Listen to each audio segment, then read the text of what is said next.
Dear parents, मेरा नाम है कर्नल अमरदीप और अब इस वीडियो में जो बात करेंगे, बहुत सारे पेरेंट्स हैं जिनको अभी तक पता नहीं है कि कहां पर किस वेबसाइट पर जाना है अपने बच्चे का ई काउंसलिंग के लिए रजिस्ट्रेशन करना। टुडे 2 जून, आज रात तक ये वीडियो आपका ऑनलाइन हो जाएगा, लाइव हो जाएगा। और यदि आप आज या कल में इस वीडियो को देख रहे हैं, कल रात को 11:55 पे आपकी जो डेडलाइन है रजिस्ट्रेशन की समाप्त हो जाएगी। रात को 11:56 पे मेरे को किसी मैडम का पक्का मैसेज आएगा कि सर वो मिस हो गया, अभी हम क्या करें। तो मैं बोलूंगा जी आप अभी, मैं आपकी कोई मदद नहीं कर सकता क्योंकि सरकार ने इतना सारा समय दे दिया, तब तक आप नहीं जागे। अब बहुत लोगों को ये भी नहीं पता व्हाट्सएप पे क्या होता है। बहुत आपके मन के अंदर हमें झांकने का मौका मिलता है। तो 100 में से 60 लोग ऐसे हैं जो बहुत व्यथित हैं। वो कह रहे हैं अब जब हम लॉगिन करते हैं बच्चे के प्रोफाइल में सब 0 लिखा आ रहा है, कोई भी मार्क्स अपडेटेड नहीं है, मेरिट अपडेटेड नहीं है, क्योंकि अभी होगा ही नहीं। 3 जून को, दैट इज टुमारो, रात को 11:55 तक तो केवल रजिस्ट्रेशन होगा। उसके बाद उनको 2 दिन का कम से कम समय दीजिए पूरा डेटा पॉपुलेट करना। लाख लोगों का डेटा है। कंप्यूटर बहुत सारा काम करता है लेकिन बहुत सारा काम मैनुअल होता है। तो उसके बाद जो मेरा अनुमान है कि 2 दिन का समय, तो 5 से लेकर मेरे ख्याल से 7 जून तक आपको मिलेगा चॉइस को प्रायोरिटाइज करने का मौका। प्रायोरिटाइज, लास्ट ईयर जब ई काउंसलिंग हुआ था आपने 9 सैनिक स्कूल भरने थे और 14 न्यू सैनिक स्कूल के नाम भरने थे। अगले राउंड में 10 सैनिक स्कूल भरने थे और 14 न्यू सैनिक स्कूल के नाम भरने थे। ऐसे करके 6 राउंड हुए। लेकिन इस बार ई काउंसलिंग बड़े ही अलग तरीके से की जाएगी। इस वीडियो में बताऊंगा कि चतुराई के साथ कैसे आपने इसका लाभ उठाना है। पहले बुरी खबर है उन लोगों के लिए जिनके बच्चों ने सही मार्क्स, ज्यादा मार्क्स नहीं लिए। उसके लिए जब आप AISSAC की वेबसाइट पे जाते हैं, एक कट ऑफ लिस्ट है 2024 की।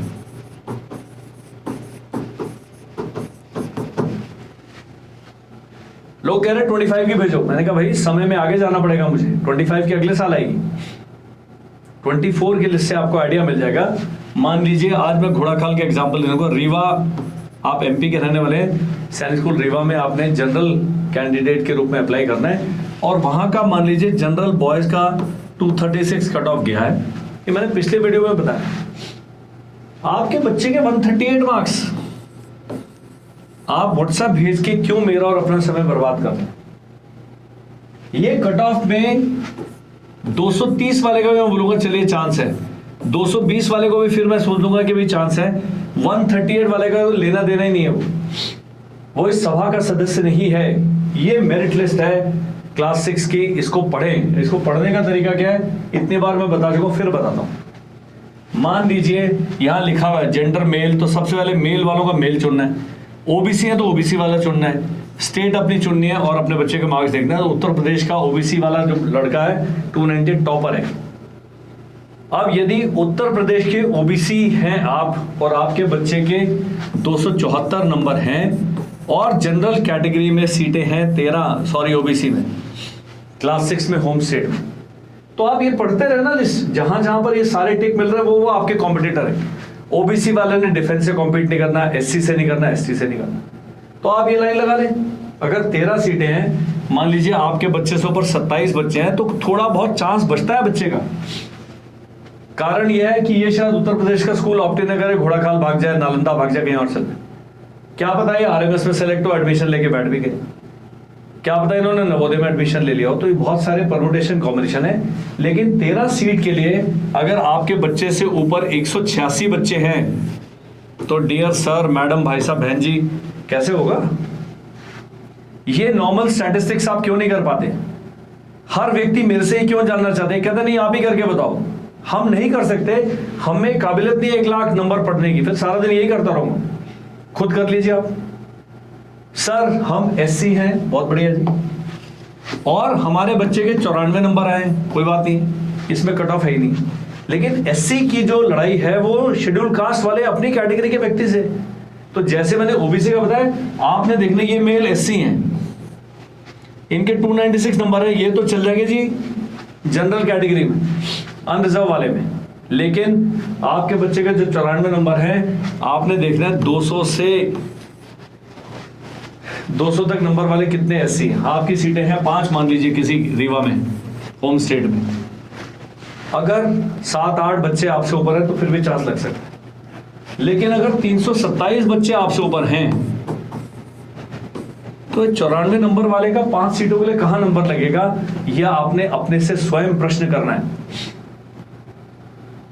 ये चीजें हैं, बड़े ध्यान से तसल्ली से आपने मेरिट लिस्ट पढ़नी है।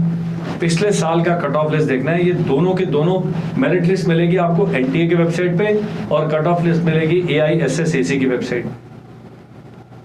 खुद करिए। अब लास्ट करना क्या है, इस बार 33 सैनिक स्कूल को प्रायोरिटाइज करना। उसमें बताया होगा, इंस्ट्रक्शन है कि प्रायोरिटी कैसे भरनी है, कि नंबर 1 हाई प्रायोरिटी है, उसका 2 है, उसका 3 है। और गवर्नमेंट का, एनटीए का, सैनिक स्कूल सोसाइटी का एम है कि जो आपके प्रेफरेंस में हायर है वही ज्यादा से ज्यादा आपका सेटिस्फैक्शन रेट बढ़ाने के लिए ऊपर वाला जो रैंक है उसको दिया जाए। यदि आपके बच्चे के 298 मान लीजिए रैंक था, 298 नंबर थे, 300 में से टॉपर है, उसने घोड़ाखाल पहला स्कूल भर दिया है तो गवर्नमेंट उसको घोड़ाखाल दे देगी। सीटें हैं, टॉपर है जी, सबसे हाईएस्ट नंबर है। लेकिन आपके बच्चे के नंबर आए हैं 244, जाना चाहते हैं आप घोड़ाखाल, रहने वाले उत्तराखंड के, तो आपने क्या करना है, घोड़ाखाल को हायर प्रायोरिटी देना है और वो स्कूल नीचे भर देने हैं 1 से लेकर 10 तक। बाकी तो 33 पूरा लिखना है आपने।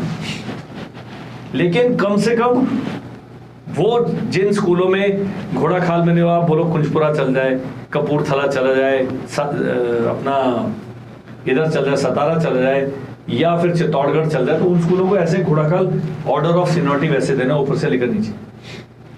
मान लीजिए यहां पर आपका 17 नंबर पर था चिंगचिप, आपकी चॉइस में वो मिल गया पहले राउंड में, आप सीधा कर दीजिए रिकंसिडर, भाई हमने जाना ही नहीं।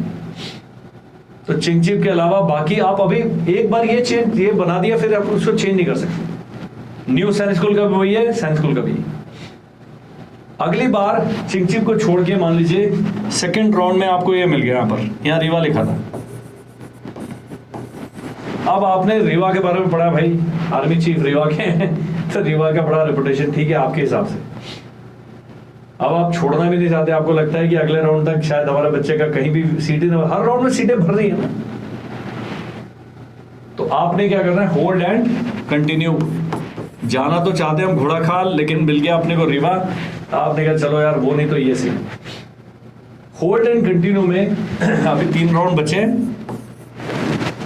रीवा और चिंगचिप तो आपका आउट ही हो चुका है। अब रीवा से ऊपर जितने भी लिखे हैं उनमें से यदि कोई स्कूल, मान लीजिए यहां नंबर 2 पे चित्तौड़गढ़ था, वो मिल गया, तो बच्चे के डॉक्यूमेंट, मेडिकल फॉर्म, फीस वगैरह सब चित्तौड़गढ़ भेज दिया जाएगा, आपका बच्चा चित्तौड़गढ़ चल जाएगा, यहां से हट जाएगा। तो ये जो आपने लिस्ट बनानी है, एक मैडम का मैसेज आया, हमारे बच्चे के 186 नंबर हैं, हम एसटी कैटेगरी के, क्या हम ई काउंसलिंग में हिस्सा ले लें? ई काउंसलिंग में जाना फ्री है, भर दीजिए, क्या पता उस दिन ईश्वरीय कृपा हो जाए और कोई इस प्रकार का कॉम्बिनेशन बैठ जाए कि इसका नंबर ही कहीं ना कहीं आ जाए।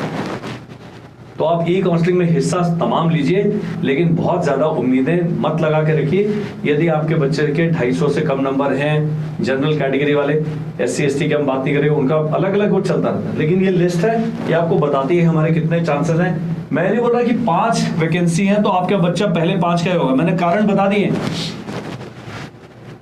उसमें भी पहले राउंड में मान लीजिए आपके बच्चे से 2 रैंक ऊपर वाले का सिलेक्शन हो गया और मेडिकल में अनफिट हो गए, उनके पास फीस के लिए पैसे नहीं थे, डॉक्यूमेंट उनके गड़बड़ पाए गए, उनका जाति प्रमाण पत्र ही फेक निकला। तो इस करके मैंने कहा है, अगर 5 वैकेंसी है, 10, 11, 12, 13 भी नंबर है आपका ऊपर से मेरिट में, अपनी कैटेगरी, अपनी स्टेट में, तो फिर भी चांस बनता है। अदर स्टेट के स्कूल्स में तो बहुत ही मारामारी है।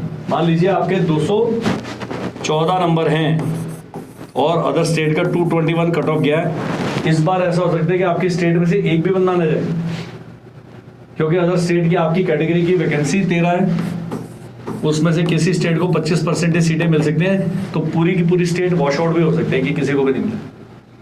तो ये थोड़ा सा मिसलीडिंग है, लेकिन ये जो 33 चॉइसेस भरनी है, मेरी आपसे गुजारिश रहेगी कि पहली 10 तो बिल्कुल सोच समझ के भरें, जिस प्रकार के आपके बच्चे का नंबर है, रियलिस्टिक नहीं है तो छोड़ दें। कोई हाय तौबा मत मचाएं कि हमने वहां जाने ही जाना है।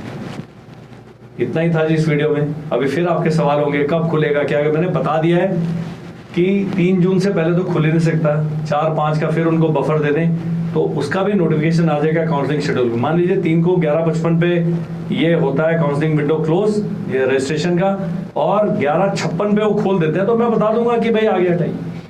लेकिन 3 जून 11:55 से पहले कुछ भी नहीं होगा। उसके बाद आपको समय दिया जाएगा, 3-4 दिन का समय मिलेगा, आप ये सीनियरिटी अप डाउन चेंज कर सकते हैं। एक बारी वो विंडो निकल गया फिर आप उसको दोबारा चेंज नहीं कर सकते। कई हैं कि मेडिकल करा लें, क्यों करा लें, आपको अपने आप बताया जाएगा सामने, कुछ और नहीं करना आपने। अभी केवल ये लिस्ट आपने बिल्कुल तैयार करनी है। मेरे को आप बोलोगे आप बताओ तो मैं आपको मेरिट लिस्ट का PDF भेज दूंगा, अपने आप खेलिए उसको, लैपटॉप पे खोलो, देखो भाई ये करके हमारे से ऊपर कितने बच्चे हैं। That is all in this video. Thank you, bye bye and जय हिंद।